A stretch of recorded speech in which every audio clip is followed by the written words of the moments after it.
Why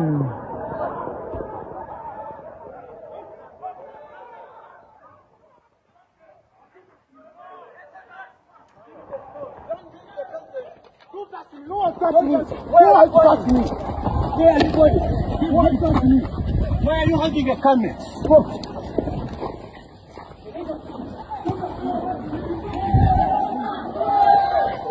Olwaleero dduka yabadde ku mimwa gy'abaana b'e Kyambogo University. Naye mumanyi Kyambogo simanyi mugiwulira. Abaana bano nabo balina effujjo, babadde balina ensonga zaabwe era tubalabyeko nga poliisi n'amagye nga babatwala era oluvuddeeyo munange ne boogerako n'abannamawulire tulabe kiki ekibaddewo.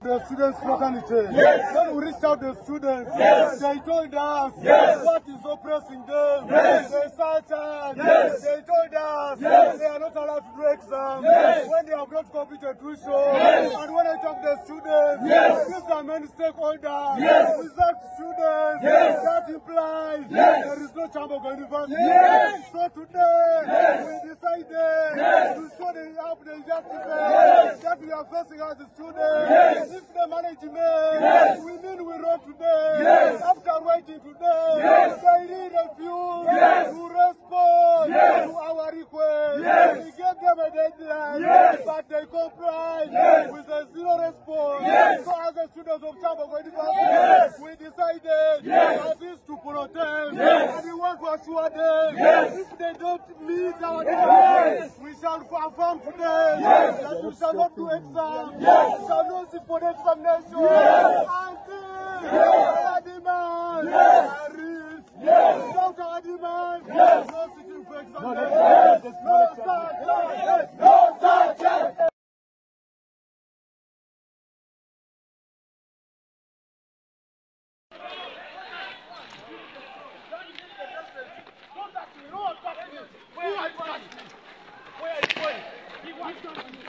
Why are you holding a camera? Stop.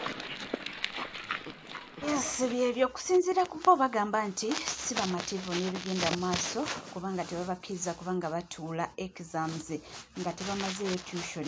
Tebagamba nti kikyamu bandibadde babaleka ne bakola exams zaabwe then ne bakiriyalinga oluvannyuma. Nga tuvuddeko eyo munnange abantu bangi ab'enjawulo bavuddeyo kuba concerned ku bulamu bwa the former right honorable speaker of parliament omukulu honorable Alitwala Rebecca Kadaga. Essaawa eno embeera mwali mu butuufu yennyamiza era ng'abantu beebuuza kiki ekyaliwo, kiki ekiganye, kiki ekigenda mu maaso. Naye nga Mukama yasinga okuba nga amanya, katweyongera okuba nga tumusabira, tweyongera okuba nga tumuteeka mu ssaala, Mukama asobole okuba nga amusuusa wona ekyomutawaanya. Nga tuvuddeko eyo nga tweyongerayo munnange n'amala olunaku lwa yesterday wabaddewo wali e Makerere Kavule twalabye abamembazi ba NUP ba MPs ne pulezidenti w'ekibiina. Naye mu bintu ebyayogeddwa byakanze ba MPs abamu era ndabyeko ano analysis gye basobodde abantu abamu okubanga bakola ne bagamba nti balabyeko abamu nga bakankana naddala abantu bengenda okubanga oba lisiti y'abantu abali mu katambi kano amaanya gaabwe bagezezaako okubanga bagamenya wamanga. Nawe oyinza okukitegeera lwaki bafunyemu okutya. Wanga Kivumbi alina ekigambo kya yayogedde olunaku lw'ejjo. Ababaka abasinga ne bennyamira ne batya namu.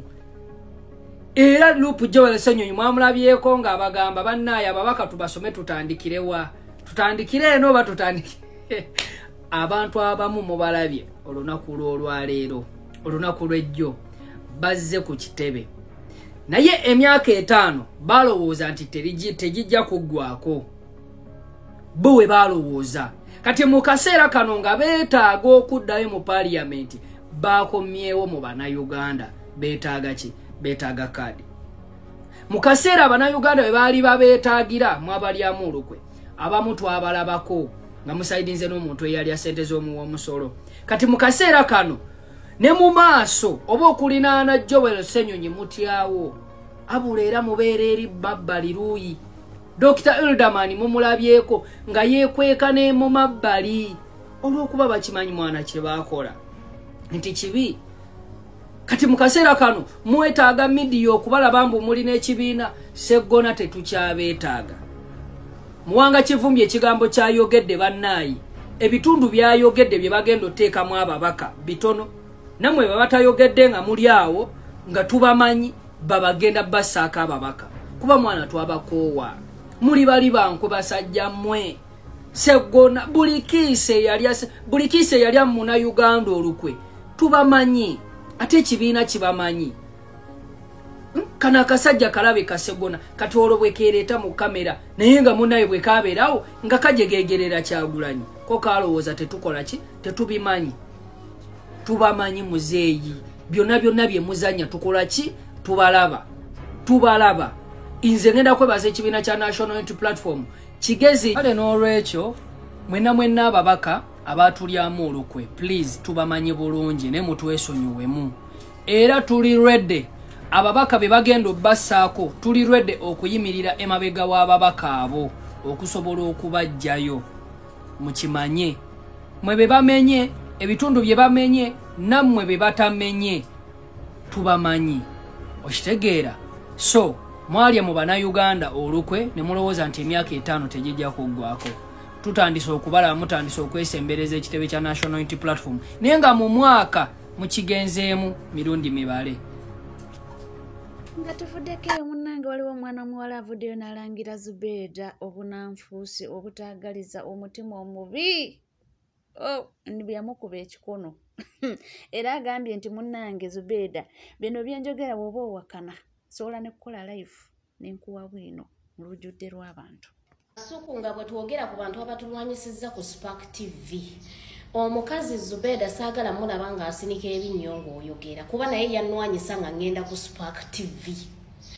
Olunaku olumu Spark yayina show ng'eyagala abakozi kati nga bw'omanyi olw'okuba nali already ku TikTok on trending nga nayina abantu abaali bampushinga okugenda ku Spark okutandika okukola. So nina mukyali wange nga mpe namba ya producer by then nga nkubira producer nga ngamba jangu tulabe. Producer we namusanga atudde ne Zubeda bwe yana nagamba kana akawala nkamanyi ku TikTok oba nange kakola bulungi kale shoka gisobola ne mama kampi nnyo ate mulowooza omulimu bagumpa Zubeda kenna kulaba ng'osinika ebinnyo. Singa tuvuddeko eyo munnange abaana batenda oluyimba olwa mukulu His Excellency Robert Kyagulanyi Ssentamu ne mukulu King Saha era bagambye nti luno mbulujja kukwata nsi yonna. Kino Bobi Wine wana uploading oluyimba luno ekitone nnyo lugenda kuba million 2 mu wiki embweti. In 1 week lugenda kuba 2 millions ekitone nnyo. Nimba gama mwaka gumu tuyinza okuba akabombika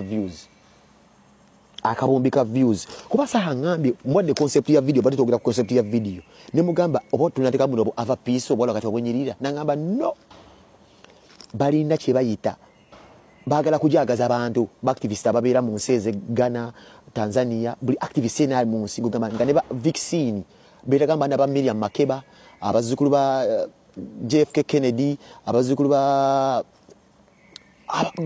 Mandela ebintu tugamba ampadde concept nga nzibu nnyo so nziwa nokubajjukiza mbagamba abayimbi temunoma mbwate ya disrespect abayimbi abawagize bemwe n'abayinya ku mitwe nedda.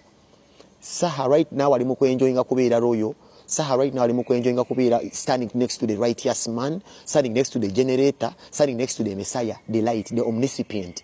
Ali celebrating okubeera nga ye yakkiriza nalaba ensulo z'emikisa we ziva ziri magerezi wa Bobi Wine nange bwenjo kuyindikati mbagambe ngenda ku Luwombo Edi yawe temwamulabi Edi yawe yategedde ete nnumba ziruma koberengo ova mu family ya Kyagulanyi za mutagula olwe kye yakoze yagenze nayizawo mangu akayimba ka yagenze nayimbizawo mangu akayimba ka revolutionary song Lucifer na crowd nja kunda ko mata ko mirampira najja kuyonja YouTube sina buzibu na muntu yenda najja kutereza YouTube oluyimba lwa tabu na mukusookawo nasose nimbaleetera ko ka interview ko mukulu King Saha natugamba nti bannange kijja kutokota era yatutegeezezza nti guno omuliro gwennyini era abaana bakyawaana tulinde oluyimba tulabe naye nga kyetumanyi nti munnange kijja kuba kyatabu nnyo. Abaaye ndi wano tubadde tuli mu kuwuliriza kayimba ka pulezidenti ne King Saha ne Nubian akapya akalira akaddala kano bakayita akaliro mama goma chiche kitegeeze emitwe ginesi kana agenda omayisa oluguudo balukoze kana akayimba kagenda okuggwa nkakasa bulungi nnyo mugenda kukola oluguudo lw'ennakawuka ate ekirala kakasa bulungi nnyo kino sigenda kibagamba just basubscribinge babere ku YouTube buli dakiika nemwe kyemuba mukola places zonna zigenda kyuka tugenda kuddayo ku nnono ya music soko kateekemu awo tuvuddeko munnange tudde ku nsonga z'omwana mulenzi juze gyovuddeko aneeno eyavuma Ssaabasajja yakomyeddewo mu paati endala ng'avuma abakyala Abaganda n'agamba nti bannange toleeta mukyala Muganda mu maaso ge era nti munnange naye tubadde tuli awo mwana muwala n'avaayo n'alumiriza omukulu Frank Gashumba nti yali emabega w'ekintu kino yadde nga Frank yavuddeyo n'ategeeza nti munnange bamusibako matu g'embuzi kumuliisango. Omanyi navuddeyo ne ŋŋamba wano nti ono omwana byakola tabimanyi ne muŋŋamba ne bambi kumwe ne mbalaba nga mulinga abaga nti muwagidde saamuwagidde. Olunaku lwaleero Gashumba avuddeyo n'ayogera. Omanyi sitaani bw'aba talina maanyi gasituka atuma Gashumba, bw'olaba Gashumba sitaani yaba asituse. Gashumba oyo mwana byali mukola mu ababi batuma mwaba bali emabega atuusa pakeji z'abakama abo ezizo abo bapapeti bammwe okitegeera bali mu kumalawo omulembe ogutali gumu egitali ebiri egitali esatu gye bali mu kuziika abalala basirise balowooza kino kigenda kuggwa bwe kityo kirigenda bwe kityo nedda Katonda gyali buli kyosiga ku nsi kuno oli kikungulira oba omuzzukulu waali kikungulira. Gwe yavangayo n'otula ku TV no nga tugenda kuleeta M23 wano kasita mutakola kino era kati oyo mwana bigambo kye yayogedde byawukana ku bibyo by'ozooyogera tewali na kimu babe muzze mutambo awo n'ekikazi ekikadde kyentera okulaba nga kituulatuula ku bi-TV bigambo ki byakozesezza ekitalimu tewali atuusa bubaka bwammwe bw'abakama bammwe bannanfuusi mmwe abalowooza nti temuliva ku nsi kuno.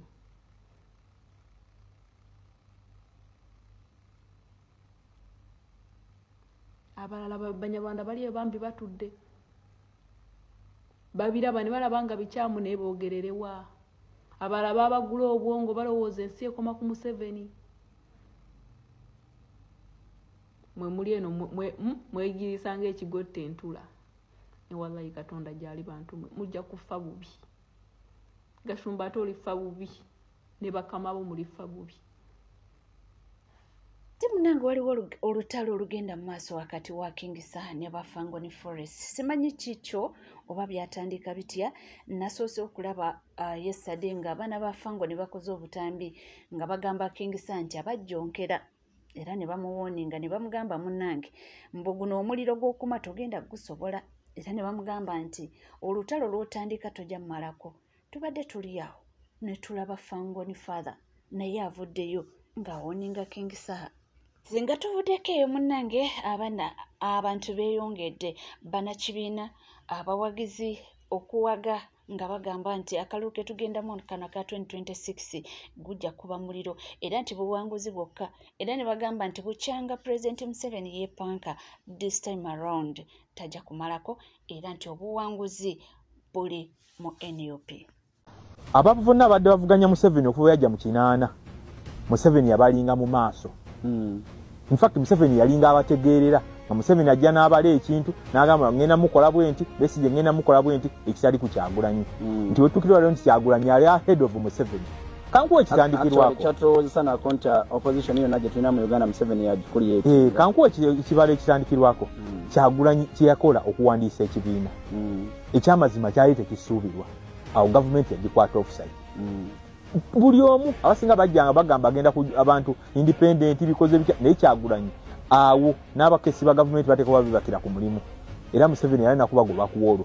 Ekyokubiri Kyagulanyi yanaanuula ensaasaanya ya Museveni atya Kyagulanyi mu kwepakeginga nawe kennyini sio mukama wange ndaba walowooza nti Kyagulanyi abantu yatandika ne Basibaga Kato bafuulu figa n'abalala bonna bwe mundowooza walowooza nti Kyagulanyi bw'alikola ekibiina fuulu figa era asobola okufuuka Secretary General kyali tekisoboka naye Kyagulanyi mu kibalo kyekyo kyalimu atya nti yaleeta abantu be yamanya nti bagenda kuva ku mugendo naye nga Museveni alina kubagula kubawa bukadde 2 bukadde 3 abuwa omuntu omu nga fuulu figa abuwa Basibaga Kato abuwa Ronald Mayinja ekitaaliwo oluli naye mu kibalo kya Kyagulanyi kuba kyalimu yanaanuula ensaasaanya ya Museveni nti weteberezamu nti obukadde 5 baba fuulu figa singa bwali busobola okuba nga bugenda mu district nga Namba ne Busima Bowakoolo abantu abandisimya amazzi ago bandibadde beebaza Museveni naye Kyagulanyi yamutega akakodyo ate Muzeeyi n'akagwamu. Museveni in fact njagala nkikubule Museveni atambulidde nnyo mu bukodyo bwa Kyagulanyi ng'abugwamu. Kyagulanyi asetinga obukodyo Museveni kennyini n'abugwamu. Mpulira oba okitegeera Kyagulanyi yazimba ekyo ekyali kibulawo wano mu Uganda. Twabeeranga n'abantu nze ndiwe NRM naye ndiwe opposition. Kyagulanyi bonna yabebiitinga. Kati wano wenkutwala we wakulu ennyo wetutuukidde olwaleero nga mu Uganda mulimu abantu babika 2. Mulimu be bayita ba Kyagulanyi mania ne ba Kyagulanyi phobia olwaleero. Ontegedde? Mulimu be bayita ba Bobby mania ne ba Bobby phobia. Katandike ne ba Bobby mania nti olwaleero Kyagulanyi kyazimbye eri abantu abaagalira ddala Kyagulanyi byayagala era nga baliwedde okutambula n'ebyo byennyini byayagala okutambulirako nga neew'omusala avaamu Kyagulanyi be bayita ba Kyagulanyi mania kati ba Kyagulanyi phobia ate ekyewuunyisa nti bandibadde we bali kuba omuntu wadde mbu butagala Kyagulanyi naye kyoleeserwatu nti abantu abo ebiseera ebisinga tebaba basasule be ba Kyagulanyi phobia basimwagala naye ojagenda okwekanga nti Museveni yamuwadde ekibaasa Muzeeyi yamusuubiza kino bamuwadde akamotoka so nekirala nti bw'ogendera ne ku demographics abavubuka ennamba naawe walayi nyingi bagamba nti Kyagulanyi taliiyo ekyamazima akasajja amaanyi kagalina era kyenjagala okugamba olwaleero n'ekirala ensonga gy'enza okunyonnyola ku Kyagulanyi okubeera unpredictable. Kyagulanyi kaadi ze kizibu okuzirabamu kizibu okumanya kyazzaako na kizibu okumanya kyategeeza. Kankuwa ekyokulabirako ti Kyagulanyi bwe yaleeta abafuutu sooja nga abamu entabiro y'abaana bagenda okutambuza ebyobufuzi wansi ku ground buli omu yasooka n'akidawutinga n'agamba tekisoboka abavubuka abadde abanywi b'enjala abavudde mu ghetto bagenda kutambuza atya ebyobufuzi. Naye tutuukidde olwaleero nga buli ajja mu byobufuzi bya Uganda kyasooka mu maaso asooka kulowooza ku bafuutu sooja nti ojja kudde maigolayo nti ekyamazima omuvubuka yajja yeeteeseteese. In fact tuyinza n'okuba nti tuli mu 2025 naye nga Kyagulanyi pulaani ze zonna zaalina olwaleero yali mu 2028. Kyentekereza tuyinza okuba tuli mu 2025 naye nga Kyagulanyi enteekateeka ye zaalina yali mu 2028 nza n'okuba ali mu 2030 kubanga bw'otegeeza nti buli kyakola kitambulanga bwe yakibala naddala mu byobufuzi bya wano. Tujja kugamba nti security ekola bino security ekola ebyo byonna Kyagulanyi ate okuba yajja abibaze kiri kiyiye naggambye mega nti n'ensaasaanya ya Muzeeyi yagireeguula bwekati ennaku zino osanga mu kisibo we tubadde nga geto za Kampala zonna abaana mu geto bakeera bafumbira mukyere bakeera bafumbira nnyama basibulukira ku mata naye Museveni ebyo byataakolanga naye ngaawo wennyini Museveni waafumbye ebijjiro mu geto kati nga mu Kisenyi nga oteekawo akalulu ate era Kyagulanyi awangulawo kati kitegeeza ensaasaanya ya Museveni Bobi Wine yagireeguula nti Bobi Wine afoosinze Muzeeyi okusaasaanyiza mu bintu byatalinaako komo ate byali tasaasaanyizaako luli kuba alinga bamuvuganya luli n'embeera eraga nti toyagalwa kati olina okusaasaanya ennyo oyagalwe era bwe kiri naye nga teri luli Muzeeyi abadde nga kola opposition ye nga yakkiriza nti ayagalwa era alina numbers. N'ensonga endala emyaka ekyamazima mu byobufuzi omukisa tuli ku NCK TV kugamba bugamba nti munange obanga tuna subscribinga kekade subscribinga ringinga that notification bell sharinga likinga ebisigadde butereva maulinja kubanga nga kuwa inanja kubanga nga kutusako na wali wona wasinzidde sigala na fetova